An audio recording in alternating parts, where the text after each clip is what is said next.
എല്ലാവർക്കും Sreelakshmi Suneesh official YouTube ചാനലിലേക്ക് എല്ലാവർക്കും സ്വാഗതം. കുറേ ആയിട്ട് വീഡിയോസും കാര്യങ്ങളും ഒന്നായിട്ട് വരലില്ലായിരുന്നു. കഴിഞ്ഞ ജൂൺ 6 വീട്ടിൽ അനിയൻ കുറച്ച് പ്രശ്നങ്ങളും കാര്യങ്ങളൊക്കെ ഉണ്ടാക്കുകയുണ്ടായി. അമ്മ ഉണ്ട്. അമ്മേൻ്റെ മേലെ കൂടെ എൻജിൻ ഓയിൽ ഒഴിക്കും. അമ്മ ഒരു ക്യാൻസർ പേഷ്യൻ്റാണ്. അമ്മ കിടക്കണ കിടക്കയിൽ എൻജിൻ ഓയിൽ കൊടുന്ന് ഒഴിക്കുക. അമ്മേൻ്റെ തലയിൽ കൂടെ മേലെ കൂടെ ഒക്കെ എൻജിൻ ഓയിൽ ഒഴിക്കുകയും അവൻ്റെ മേലെ കൂടി അവൻ എൻജിൻ ഓയിലും കാര്യങ്ങളൊക്കെ ഒഴിക്കുക. അവൻ കുടിക്കുകയും ചെയ്തു.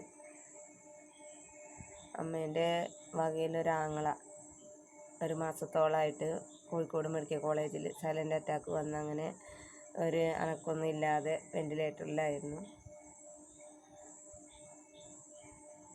ജൂൺ 5 വൈകിട്ട് മരണപ്പെട്ടു.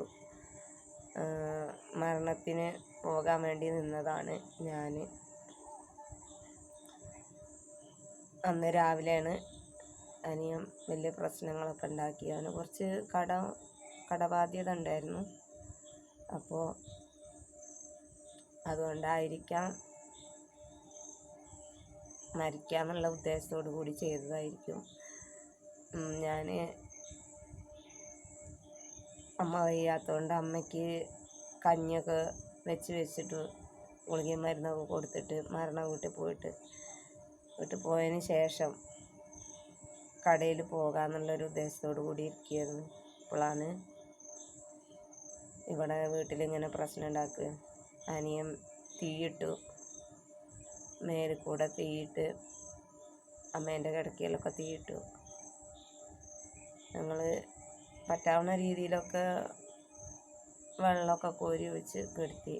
അവനെ ഓടി അടുക്കളയിൽ പോയി അടുപ്പിൽ നിന്ന് തീ വാരി അമ്മേൻ്റെ തലയിൽ കൂടെ കൊണ്ടുപോയിടുകയും തോർത്ത് അവൻ്റെ കഴുത്തിൽ കുടുക്കിയിട്ട് ഒരറ്റം അമ്മേൻ്റെ കഴുത്തിലിട്ട് കൊടുക്കുകയും ഒക്കെ ചെയ്തു. ഞാനും മകളും കുറേ പിന്തിരിപ്പിക്കാൻ നോക്കി. ഞങ്ങൾ 6:15 തുടങ്ങിയ ഫൈറ്റ് അവനേറ്റ് 3:30 വരെ ഫൈറ്റ് ചെയ്തു.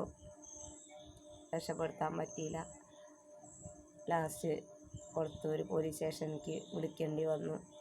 പഞ്ചായത്ത് പ്രസിഡൻറ്റ് മുഖാന്തരം പോലീസ് സ്റ്റേഷനിൽ വിളിച്ച് വിവരം അറിയിക്കുകയും പോലീസുകാർ 4 ആണോ 3 ആണോ എനിക്ക് ഓർമ്മയില്ല. പോലീസുകാർ വന്ന് അങ്ങനെ കീഴ്പൊത്തി ആശുപത്രിക്ക് കൊണ്ടുപോകും. പെരിന്തൽമണ്ണ ഗവൺമെൻറ് ആശുപത്രിയിൽ കൊണ്ടുപോകും വഴി അവിടുന്ന് അവർ മഞ്ചേരിക്ക് റെഫർ ചെയ്തു. ആശുപത്രിയിൽ നിന്ന് ഡോക്ടർ വിളിച്ചിട്ടുണ്ടായിരുന്നു. സംഭവം നടന്ന സ്ഥലത്ത് ഉണ്ടായിരുന്നതാണോ നിങ്ങൾ എന്താ ഉണ്ടായതെന്നൊക്കെ ചോദിച്ചു. അതിനുള്ള മറുപടിയും കാര്യങ്ങളൊക്കെ പറഞ്ഞു. അത് കഴിഞ്ഞ് അവിടുന്ന് മഞ്ചേരി മെഡിക്കൽ കോളേജിൽ നിന്നും ഡോക്ടർ വിളിച്ചു. കഴുത്തിൽ എന്താ പാട്, എന്താണ് ചെയ്തത് എന്നൊക്കെ പറഞ്ഞു. അപ്പോൾ എൻജിൻ ഓയിൽ കുടിച്ച എൻജിൻ ഓയിലിൻ്റെ ബോട്ടിൽസൊക്കെ കൊടുത്തയച്ചിട്ടുണ്ടായിരുന്നു. ഞാൻ അന്ന് മുതൽക്ക് ഇന്ന് വരെയും ഒരു വല്ലാത്തൊരു മാനസികാവസ്ഥ.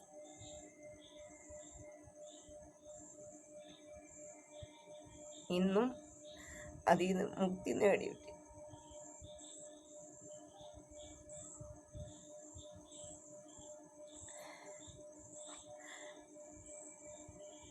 ഇതൊക്കെ നിങ്ങളുടെ അടുത്ത് ഷെയർ ചെയ്യാൻ ഓർത്തിട്ടാണ് ഈ നേരത്തെ ഞാൻ വന്നത്.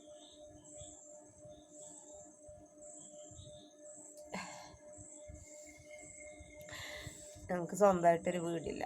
ഞാൻ അവൻ്റെ പെങ്ങളാണ്. എന്നെ കൊണ്ട് ശ്രീധരൻ സ്വർണ്ണ പ്രശ്നം കാരണം ജീവിതം വഴിയാധാര ആയിട്ടിരിക്കുകയാണ്. ഒരു കുട്ടീൻ്റെ 7ാം ക്ലാസ് പഠിക്കുകയാണ്.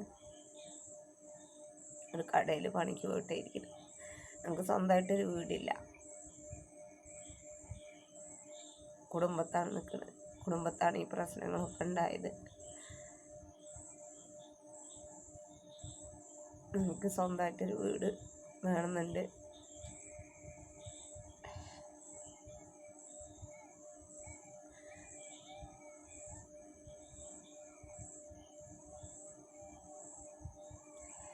എനിക്ക് പറയാൻ സാധിക്കില്ല.